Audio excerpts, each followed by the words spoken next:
ہماری طرف سے یہ بات جب کہی گئی کہ ہم اس سلسلے میں آگے بڑھیں گے اور احتجاج ہو سکتا ہے اور یہ بھی ممکن ہے کہ شاہین باغ کی طرز پر کوئی احتجاج کیا جائے، تو کہنے والے ایک شخص نے کہا کہ جلیان والا باغ کو نہیں بھولنا چاہیے، ہم ان کو یہ یاد دلانا چاہتے ہیں کہ اگر آپ جنرل ڈائر کے راستے پر چلنا چاہتے ہیں تو سن لیجئے، آپ کی گولیاں کم پڑ جائیں گی، ہمارے سینے کم نہیں پڑیں گے۔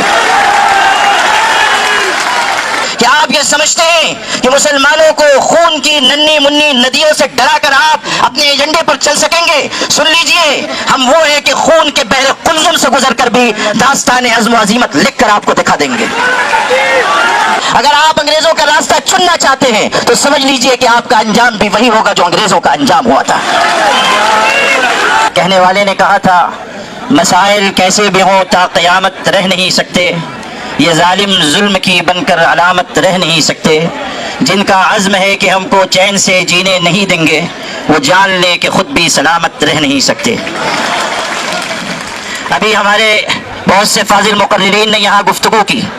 اور یہ ہمارے لیے خوشی کی بات ہے کہ مختلف مذاہب کے نمائندگان نے بھی یہاں بات چیت کی۔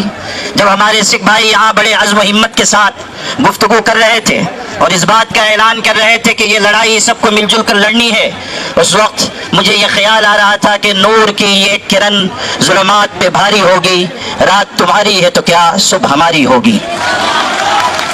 میرے بھائیوں، اس دہلی نے بہت سے انقلابات دیکھے ہیں، ایک وہ بھی انقلاب دیکھا اس دہلی نے کہ جب اپنے حق کی لڑائی کے لیے ہمارے کسان بھائی آئے اور انہوں نے حکومت کو اپنے آگے جھکنے پر مجبور کیا۔ میں یہ بتانا چاہتا ہوں کہ ہمارے کسان بھائی روزی روٹی اور جان کے مسئلے کو لے کر آئے تھے، وقف کا معاملہ ہمارے ایمان کا مسئلہ ہے، اس لیے ہم کسی بھی قیمت پر اس میں حکومت کی مداخلت برداشت نہیں کریں گے۔ میرے بھائیوں، اس ملک کا جو رخ اور رویہ ہوتا چلا جا رہا ہے اور ملک میں برسر اقتدار طبقہ جس راستے پر جا رہا ہے، اس سے ملک کے باشندوں کی تشویش بڑھتی جا رہی ہے۔ ہمیشہ یاد رکھیے، محبت ملکوں اور خاندانوں کو جوڑنے والی چیز ہے اور نفرت ملکوں اور خاندانوں کو توڑنے والی چیز ہے۔ نفرت کے راستے پر جو لوگ چل رہے ہیں اور ملک کو چلانا چاہتے ہیں، وہ جان لیں کہ اس میں ملک کی سالمیت اور بقا نہیں ہے۔ اگر ملک باقی رہے گا تو محبت کے ساتھ اور ایک دوسرے کی مدد اور تعاون کے ساتھ باقی رہے گا۔ یہی پیغام آل انڈیا مسلم پرسنل لا بورڈ کا ہے کہ ہم سب اس ملک میں متحد ہو کر محبتوں کے ساتھ جیتے رہیں۔ ہمیں اس بات کی، ہمارے لیے یہ بات نہایت افسوسناک ہے کہ جوائنٹ پارلیمانی کمیٹی نے وہ رویہ اپنایا جو دوہرا رویہ کہا جا سکتا ہے، اور جے پی سی کے چیئرمین نے جس طرح کا بیان چند دن پہلے دیا ہے، اس نے یہ واضح کر دیا کہ وہ امینڈمنٹ بل میں ترمیمات کے لیے سنجیدہ نہیں ہے، بلکہ وہ کسی مخصوص ایجنڈے کے اوپر کام کر رہے ہیں۔ ہماری طرف سے یہ بات جب کہی گئی کہ ہم اس سلسلے میں آگے بڑھیں گے اور احتجاج ہو سکتا ہے اور یہ بھی ممکن ہے کہ شاہین باغ کی طرز پر کوئی احتجاج کیا جائے، تو کہنے والے ایک شخص نے کہا کہ جلیان والا باغ کو نہیں بھولنا چاہیے، ہم ان کو یہ یاد دلانا چاہتے ہیں کہ اگر آپ جنرل ڈائر کے راستے پر چلنا چاہتے ہیں تو سن لیجئے، آپ کی گولیاں کم پڑ جائیں گی، ہمارے سینے کم نہیں پڑیں گے۔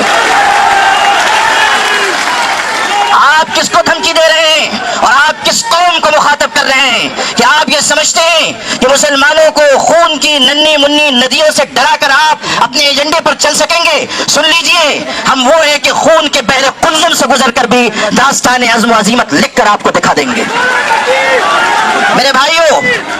آج یہ بات کی جا رہی ہے کہ ہم جلیان والا باغ بنا دیں گے۔ اس وقت کیا ہوا تھا میں یاد دلانا چاہتا ہوں، جب گولیاں چلائی گئیں تو وہاں پر ہندو بھائیوں کی، سکھوں کی، مسلمانوں کی لاشیں ایک دوسرے کے ساتھ ملی ہوئی پڑی ہوئی تھی۔ آج بھی ہم اسی راستے پر ہیں، اور آپ اگر انگریز کے راستے پر جانا چاہتے ہیں تو سن لیجئے، اتیاچار کرنے والے کبھی اس دنیا میں عافیت کے ساتھ زندگی نہیں گزار سکتے۔ اگر آپ انگریزوں کا راستہ چننا چاہتے ہیں تو سمجھ لیجئے کہ آپ کا انجام بھی وہی ہوگا جو انگریزوں کا انجام ہوا تھا۔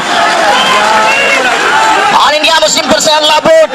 اس ملک کے مسلمانوں کا سب سے متحدہ اور مشترکہ پلیٹ فارم ہے۔ اگر وہ یہ آواز دے رہا ہے کہ وقف ترمیمی بل کو واپس لیا جائے تو حکومت کو اس بل کو واپس لینا چاہیے۔ یہ مت سمجھیے کہ صرف چند ہزار مسلمان جمع ہوں گے اور بات مکمل ہو جائے گی۔ آل انڈیا مسلم پرسنل لا بورڈ آواز دے گا تو پورے ملک کے مسلمان، بلکہ انصاف پسند شہری مسلم پرسنل لا بورڈ کی آواز کے ساتھ آواز ملائیں گے۔ اس لیے آپ سب بھی اس بات کا ہاتھ اٹھا کر عزم کیجئے کہ مسلم پرسنل لا بورڈ جس تحریک کا بھی اعلان کرے گا، آپ سب اس کا بھرپور طریقے سے ساتھ دیں گے۔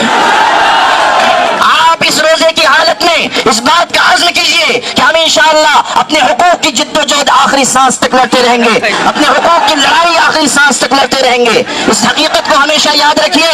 کہ اپنے حقوق کی آواز جتنی دیر سے اٹھائی جاتی ہے اتنی ہی زیادہ قربانیاں دینی پڑتی ہیں. اس لیے اگر آج ہم آئے ہیں تو اپنے اندر ایک قربانی کا جذبہ بھی پیدا کریں اور یہ پیغام پورے ملک تک پہنچائیں کہ ہمیں اس ملک کو بھی بچانا ہے, اس ملک میں محبت کے پیغام کو بھی عام کرنا ہے اور سب کو ساتھ لے کر ہمیں اس سمت میں جانا ہے جس میں ملک کا بھی بھلا ہو اور ہماری ملت کا بھی بھلا ہو. آپ کی یہ قیادت جو یہاں موجود ہے, اگر آپ اسے بوڑھی اور بزدل قیادت سمجھتے ہیں تو سن لیجئے, آج یہ یہاں بیٹھے ہوئے ہیں لیکن کل اگر اللہ نے ایسا موقع دیا کہ ہمیں اس لڑائی کو آگے بڑھانا پڑا تو آپ دیکھیں گے کہ یہ قیادت قلم اور کاغذ چھوڑ کر ہتھکڑیوں کا بھی استقبال کرے گی اور اپنے سینے کھول دے گی اور آپ کی لڑائی آخری سیڑھی تک لڑی جائے گی. اسی لیے میں یہ کہا کرتا ہوں اپنی قیادت کے بارے میں کہ یہ الگ بات ہے کہ چپ چاپ کھڑے رہتے ہیں, پھر بھی جو لوگ بڑے رہتے ہیں, ایسے درویشوں سے ملتا ہے ہمارا شجرا جن کی ٹھوکر میں کئی تاج پڑے رہتے ہیں. وآخر دعوانا